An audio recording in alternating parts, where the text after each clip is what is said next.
límites y retos de la gobernanza climática frente a la emergencia socioambiental de México. Y para ello me voy a permitir leer de manera breve una reseña muy sucinta que nos hizo llegar el doctor y que, bueno, no por ello deja de ser importante y consistente. El doctor José Manuel Luna Nemesio es licenciado en Economía por la UNAM, es maestro en Ciencias Sociales por la UAM y doctor en Geografía por la UNAM. Actualmente es profesor visitante en el Departamento de Sociología de la UAM, Iztapalapa, donde desarrolla la línea de investigación de Estado, Ambiente y Sociedad. Además, él es integrante del Sistema Nacional de Investigadores e Investigadoras del CONACYT. Es miembro fundador de la Red de Difusión y Divulgación de las Investigaciones en Ciencias y Humanidades. Y también es parte del panel de cooperación universitaria para la investigación con incidencia social y ambiental. Es por ello que hoy damos la bienvenida al doctor José Manuel Luna Nemesio para que nos exponga su ponencia. Adelante, doctor, por favor. Hola Mario, muy buen día. Muchas gracias por la presentación. Gracias también a todos los organizadores de este segundo Congreso Internacional sobre la Gobernanza. Como bien ya se dijo, y para no detenerme más en las formalidades de la presentación, voy a platicarles sobre los avances, límites y retos que considero tiene actualmente la gobernanza climática frente a un escenario bastante preocupante en nuestro país, que es el de la actual emergencia socioambiental que vivimos. Siguiente, por favor. Desafortunadamente, en nuestro país no tenemos como contexto un escenario alentador o un escenario positivo en términos ambientales o socioambientales. Esto es porque, como resultado de los procesos de urbanización en lo largo y ancho del territorio nacional y de los procesos de industrialización que favoreció a los intereses y caprichos de capitales transnacionales durante las últimas 4 décadas, nuestros territorios en México y las comunidades urbanas y rurales que habitan en estos territorios han sido devastadas y enfermadas respectivamente como resultado directo de estos procesos de destrucción de la naturaleza y del cuerpo y las emociones de las personas. Es por ello que esta plática se hace en un contexto de emergencia socioambiental del país, en donde desafortunadamente no solamente es lo que la narrativa oficial del cambio climático nos hace pensar, que vivimos grandes temporadas de calor, sino vivimos un escenario mucho más complejo, mucho más preocupante, que es el de una crisis civilizatoria y de degradación ambiental en múltiple nivel. Siguiente, por favor. Sobre este contexto, creo que es importante hablar de la gobernanza, pero hacerlo desde una perspectiva crítica, porque si bien existen múltiples definiciones, como las que acabamos de escuchar con el anterior ponente acerca de lo que se entiende por gobernanza, y que muchas de ellas aluden a que es un espacio democrático y horizontal de toma de decisiones para llevar a cabo una buena gestión eficiente del sistema político, económico y social. Sin embargo, creo que a la hora de que hablar de que la gobernanza propone que el gobierno, es decir, el Estado, no sea el único actor, sino también las instituciones públicas, el sector privado, las organizaciones no gubernamentales, los ciudadanos y otros miembros de la sociedad civil participen en la formulación y aplicación de políticas. En realidad, lo que se está proponiendo es un instrumento tramposo en la toma de decisiones, porque están limitando la capacidad de gestión social que caracteriza intrínsecamente al Estado como institución central en la toma de decisiones, al tiempo que pretende poner a negociar actores con diversas capacidades y fuerzas de gestión política, ocultando que muchas empresas, que muchos grupos de capital se disfrazan como actores autónomos para incidir a favor de sus intereses en las mesas de negociaciones. Esto es que muchos organismos constitucionales autónomos y muchas ONG, aunque se presentan como parte de la sociedad civil, en realidad representan los intereses de estos grupos de capital. Siguiente, por favor. Este sesgo que tiene la gobernanza se explica porque el discurso de la gobernanza, la narrativa de la gobernanza, tiene sus raíces en el núcleo de la política de acumulación de capital de corte neoliberal, en el neoliberalismo, es decir, es una forma neoliberal de gestión de la política en donde se promueve como un correlato al desvío de poder del Estado mexicano, que ha sido caracterizado y definido por Andrés Barrera y Raimundo Espinosa como una forma en la cual el Estado mexicano deja de velar por los intereses colectivos de la población mexicana en su conjunto y empieza a ser un instrumento no solamente de dominación de clase, como lo es, sino un instrumento a favor de cierto grupo de la clase dominante, creando toda una ingeniería jurídica, toda una ingeniería institucional a favor de los caprichos, intereses y uno que otro berrinche de estos grupos industriales, financieros, sobre todo de origen transnacional. En este sentido, la gobernanza propugna por una autorregulación de los mercados y de los actores, diciendo que el Estado es innecesario, que el Estado tiene que adelgazarse, cuando en realidad lo que abre con esta medida es una gran posibilidad para que los diversos actores privados, bajo la narrativa de una forma horizontal y transparente de participación social, entre comillas, puedan incidir para sacar adelante su propia agenda a favor de sus propios intereses. Siguiente, por favor. Vemos entonces cómo en realidad la gobernanza es un espacio de representación de diversos grupos de capital que se parapetan como organismos constitucionales autónomos, como ONGs presuntamente neutrales, pero que en realidad terminan por ser un instrumento que atenta directamente en contra de la soberanía nacional, no solamente porque atenta en contra de las instituciones del Estado y de la agenda política de nación que tenga, sino porque en el marco de la gobernanza se cuelan muchos intereses de multinacionales extranjeras y sobre todo de organizaciones extranjeras financieras o de supuestamente multinacionales, pero que en realidad representan los intereses geopolíticos de Estados Unidos, como puede ser la ONU, el Banco Mundial, el Banco Interamericano de Desarrollo, el Fondo Monetario Internacional, la OCDE, etcétera. Siguiente, por favor. Esto en términos ambientales a nuestro país ha implicado una reconfiguración de la política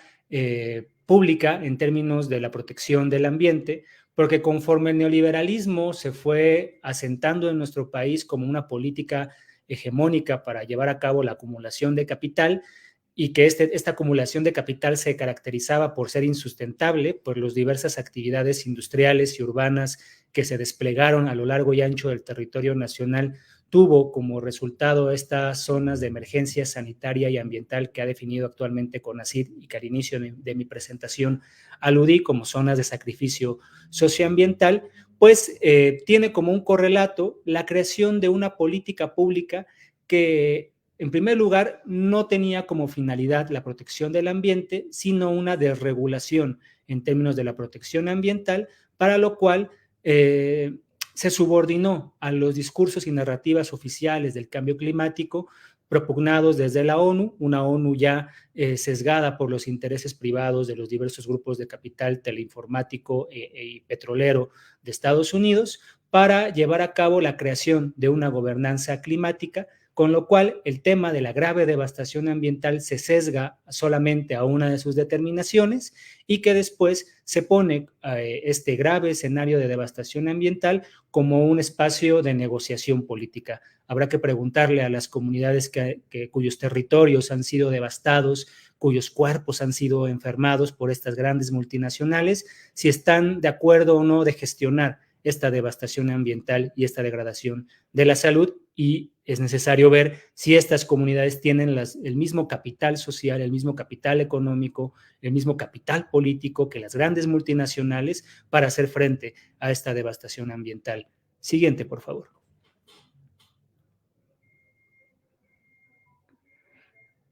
Vemos entonces cómo la agenda ambiental de nuestro país se subordina a una serie de acuerdos internacionales que en primer lugar son acuerdos que bajo la bandera del cambio climático representan un instrumento de destrucción de la soberanía nacional de los pueblos en desarrollo, pues se promueve una serie de política ambiental verde bajo los discursos hegemónicos de la sustentabilidad, de los ODS, y desde allí se busca limitar el crecimiento de las naciones menos desarrolladas con las consecuencias socioambientales que eso implica. México, durante los gobiernos que se basaron en esta política de acumulación de capital de corte neoliberal, pues no llegaron tarde a la toma de foto, a la firma de diversos acuerdos en materia de agenda gris, de agenda verde, perdón, para reducir la emisión intensiva de gases de efecto invernadero, que forma parte de esta narrativa internacional de creer que es el grave problema que tenemos enfrente, cuando existen otros muchos más importantes y que incluso hay investigaciones que apuntan a que la generación de CO2 no es un problema ambiental del cual preocuparnos, como sí lo puede ser los procesos de deforestación, de acidificación oceánica por el vertimiento de sustancias químicas a los mares o la generación de megabasureros, pero que en síntesis tenemos que nuestro país ha quedado subordinado a un esquema de gobernanza climática que estructuralmente promueve un enfoque ecofascista y neomalthusiano en lo que respecta al abordaje, de las diversas políticas de mitigación y adaptación del cambio climático, a lo que ellos llaman cambio climático, que a mi modo de ver no es un cambio climático, sino es una crisis climática que se junta con una crisis multidimensional del medio ambiente. Siguiente, por favor.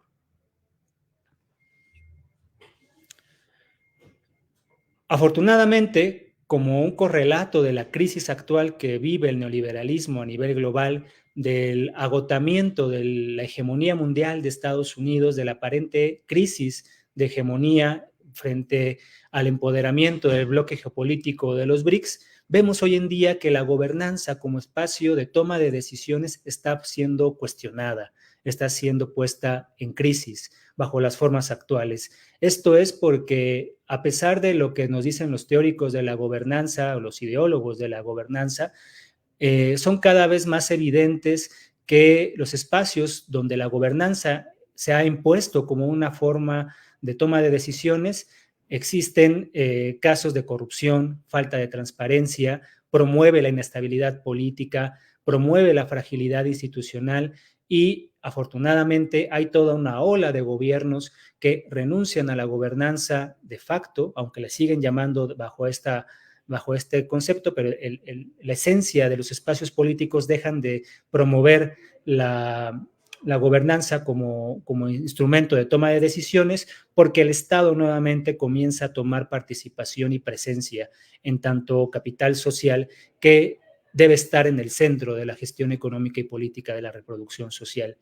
Vemos entonces cómo son tiempos de reconfiguración de los estados nacionales, de reconfiguración de los gobiernos y, por lo tanto, de reconfiguración de los espacios democráticos para llevar a cabo una verdadera democracia directa mediante una democracia representativa y no continuar bajo esta forma ideológica de la gobernanza como una estructura horizontal y alegre de toma de decisiones de todos los actores que participan ahí. Siguiente, por favor.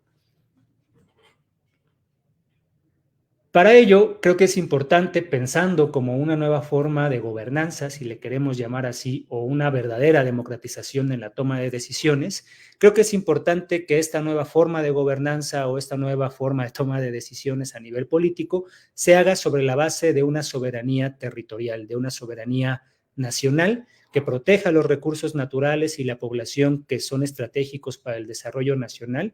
de una soberanía económica, es decir, que se promueva el desarrollo industrial basándose en el capital mexicano, en primer lugar, en el capital local o en las empresas locales,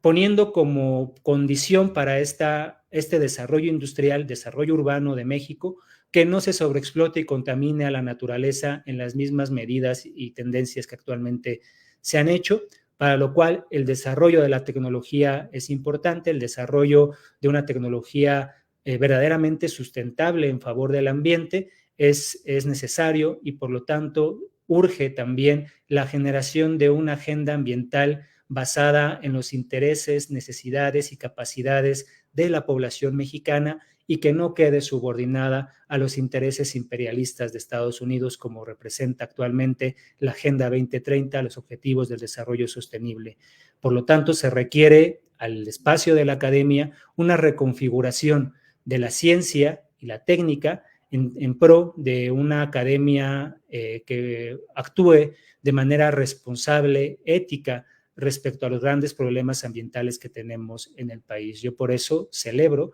que se estén dando este tipo de espacios académicos donde se discuta el tema de la gobernanza, pues son tiempos en donde tenemos no solamente que reproducir o citar lo que ya dijo tal o cual investigador, sino tenemos que generar nuevos conceptos, porque la realidad a que esos investigadores se referían, unos siendo apologetas del neoliberalismo y por lo tanto haciendo una apología de la gobernanza, esa realidad hoy está en crisis, los paradigmas están nuevamente en crisis y la gobernanza como paradigma de gestión política se encuentra en crisis. Por lo tanto,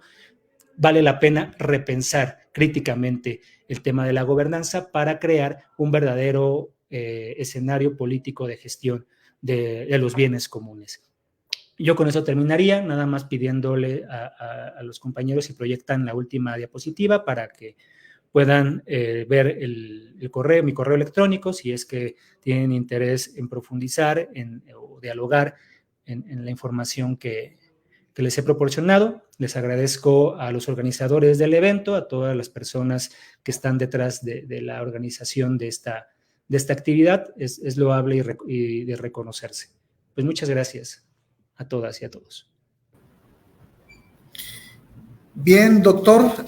José Manuel Luna Nemesio, agradecerle profundamente su participación con esta ponencia, Avances, Límites y Retos de la Gobernanza Climática frente a la emergencia socioambiental de México, y sobre todo a reconocerle esa parte crítica de mirada con que vislumbra los diferentes procesos que tienen lugar en esta reconfiguración que usted bien plantea para aterrizar y para poder acceder de manera